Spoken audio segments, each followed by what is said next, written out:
Bonjour à tous, j'espère que vous allez bien. Soyez les bienvenus sur cette brève vidéo où je vais vous faire un petit redoublage en français de la vidéo de Pimax qui nous ont sorti au sujet des retards sur les expéditions des casques. Allez, on regarde ça ensemble. Salut, c'est Jab de Pimax et commençons d'abord avec de vraies nouvelles avant de dire quoi que ce soit de plus parce que je veux pas enterrer ça dans du jargon. Et même si nous avons commencé à expédier de nombreux cristals, les commandes seront expédiées légèrement plus tard que prévu. C'est pour toutes les versions. Ouais, d'abord la version Local Dimming, qui constitue la grande majorité des commandes de cristal. Ce délai est marginal, mais là donc il faut parler de ce sujet. Et il y a trois raisons à cela. D'abord, la production de lentilles en verre, ça prend du temps, et nous n'avons jamais eu autant de commandes pour n'importe quel produit avant. Mais pour être honnête, le principal retard est dû au fait que nous devons améliorer notre contrôle qualité. Pas vraiment parce que nous voulons, mais parce que nous le devons. Avoir un mauvais contrôle qualité est frustrant pour tout le monde. En fait, si seulement 1% de nos commandes reçoivent un casque avec des problèmes, il y a beaucoup de parties dans un casque qui le peuvent. Cela apporte beaucoup de négativité sur Discord et Reddit et beaucoup de frais, car nous remplacerons toujours un produit défectueux pour nos clients. Les frais de remplacement et d'expédition pourraient être mieux dépensés ailleurs, par exemple dans le contrôle qualité. Nous lançons maintenant notre nouveau produit, le Crystal Light, et pour nous les lancements sont un peu, je ne sais pas si je devrais dire ça, mais je veux être franc, un peu comme essayer de prendre le contrôle de l'avion pendant que les ailes sont encore en cours d'assemblage, alors que sur la piste l'avion gagne de la vitesse. C'est pas brillant, mais c'est comme ça. C'est que nous sommes passés d'une campagne Kickstarter avec 25 personnes à maintenant environ 140 personnes. Et ce n'est toujours pas beaucoup. Et nous faisons tout nous-mêmes et provoque parfois des revers, comme nous le découvrons avec le mode autonome du cristal. Mais nous voulons gagner en maturité, en une plus grande entreprise, et espérons-le, pas ennuyeuse. Mais de toute façon, certaines douleurs de croissance seront inévitables. Nous nous tournons vers les entreprises comme DTI, qui ont innové dans leur drone de l'industrie et évoluent encore en une entreprise très stable avec de superbes contrôles qualité et logiciels. Quoi qu'il en soit, revenons à notre contrôle qualité et pourquoi cela entraînerait des retards pour les commandes du cristal, incluant la version Local Dimming que nous avons commencé à expédier fin mai, comme nous l'avions promis lors de la conférence Frontière. Et c'est peut-être pour la première fois dans l'histoire de Pimax, nous avons commencé à expédier à temps. Nous avons envoyé 500 commandes, même si nous visions 1000, nous avons envoyé moins que notre estimation en mai. Parce que nous avons découvert un problème dans nos premiers lots et nous l'avons réglé immédiatement. Nous effectuons plusieurs contrôles de qualité très rigoureux, non seulement dans notre usine, mais encore une fois dans notre bureau. Nous voulons que l'expérience utilisateur soit fluide, il suffit de brancher et de jouer, pas de problème. N'importe où, durant la durée de vie de ce produit, à cette étape du lancement, nous avons un défi d'augmenter la vitesse de production tout en garantissant la qualité du casque. Et pour l'instant, nous nous concentrons pour assurer la qualité. La rapidité viendra plus tard. Voilà. Cela entraîne des retards de livraison d'une à plusieurs semaines. La date exacte sera différente pour tout le monde, mais nous tiendrons à jour nos utilisateurs. C'est nous qui disons cela de manière proactive. Puis la version sans Local Dimming. Cela sera retardé de plusieurs semaines.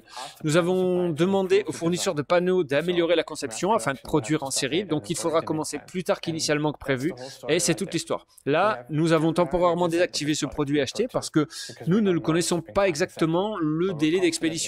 Mais nous sommes convaincus qu'il deviendra un produit clé dans la gamme des produits en cristal. Nous travaillons donc dur pour sortir ça et nous ferons partager des prévisions d'expédition plus précises en juillet. Nous n'avons cependant pas communiqué là-dessus avec la communauté à temps et nous n'avons pas fait du bon travail dans ce domaine. C'est donc la première partie de cette vidéo et cela mène à la deuxième partie. Nous devons améliorer notre communication et considérer cela comme la première étape de nos efforts pour innover et toujours à travers de nombreux revers. C'est pas une excuse, mais c'est inhérent à notre ambition. Nous pensons toujours, si c'est facile, si tout le monde peut le faire, ça ne vaut pas la peine. Et en fait, dans les grandes entreprises, ils ne poussent pas les limites comme nous le faisons. Je pense que c'est également vrai. De nombreuses entreprises sont venues sur le marché de la VR et beaucoup l'ont quitté. Ce n'est pas une affaire facile. Alors nous recherchons la limite où les panneaux, les lentilles et les câbles du port d'affichage et les TPU peuvent nous emmener. Et nous voulons toujours nous assurer que la somme est plus grande que la partie. Et nous avons fait une campagne Kickstarter en 2017, et puis après nous avons annoncé le 12K et le Crystal, et maintenant le Crystal Light et le Crystal Super. Déjà avec le Kickstarter, nous avons rencontré des difficultés. Ouais, en 2017, personne n'avait créé de casque VR en résolution 8K, ni un casque avec un champ de vision de 200 degrés. Et quand nous l'avons annoncé, nous avions un plan pour un casque, mais nous ne l'avions pas produit en masse. Nous avons essayé en combinant une résolution révolutionnaire et un champ de vision en même temps, et en fait, nous avons réussi, mais nous étions juste beaucoup en retard de notre estimation initiale à ce moment-là. Cette fois, nous avons mieux communiqué à ce sujet, même si le délai était bien plus long que lequel nous sommes confrontés maintenant. Nous avons partagé des photos des progrès de l'usine, nous avons parlé ouvertement sur la refonte de l'objectif, nous avons dû faire face à d'autres obstacles et en général, nous étions beaucoup plus ouverts à nos utilisateurs. Nous devons apprendre de cette époque. Et c'est pourquoi nous mettons en ligne cette vidéo et le roadshow que nous faisons maintenant. Nous planifions plusieurs choses toutes les 2 semaines, mise à jour des progrès sur notre site web, sessions AMA fréquentes sur notre Discord et plus encore dans les coulisses. Des photos qui montrent l'usine que nous venons de partager sur notre YouTube et plus de vidéos comme celle-ci arrivent également bientôt couvrant le 12K en super progrès bien sûr. Bien sûr, tout reste debout ou tombe avec l'ouverture de nos réponses et à quel point nous impliquons nos utilisateurs. Mais c'est aussi notre objectif et aussi celui que j'ai personnellement poussant à l'intérieur de l'entreprise.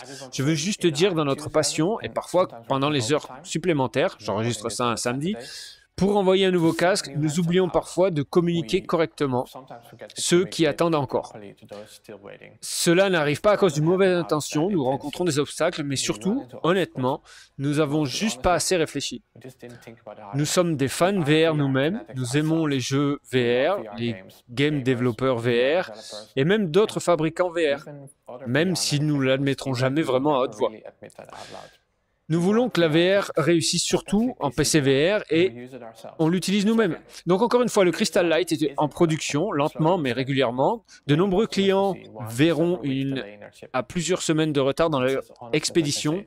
Mais c'est le plus honnête que je peux vous dire. Le 60D Airlink, le 12K et le Crystal Super sont en cours de développement et nous partagerons des infos plus approfondies à ce sujet plus tard. En fait, je pourrais en partager un peu ici, qui est le montage de l'objectif micro OLED. La dernière chose que je veux vous dire, c'est que nous allons essayer d'être plus ouverts et espérons pour votre soutien dans notre voyage. Voilà, j'espère que ça vous a plu, que ça vous a servi. Si l'anglais c'est pas vraiment votre truc, j'ai essayé de faire quelque chose d'à peu près compréhensible. C'est assez long quand même à refaire ce genre d'exercice. C'est pour ça que c'est pas au mieux, c'est pas au top. Mais j'espère que ça vous a plu. Merci d'avoir regardé la vidéo. Si ça vous a plu, merci d'y glisser un petit pouce vers le haut. Je vous remercie. Je vous dis à très bientôt. Salut Dix. Ciao.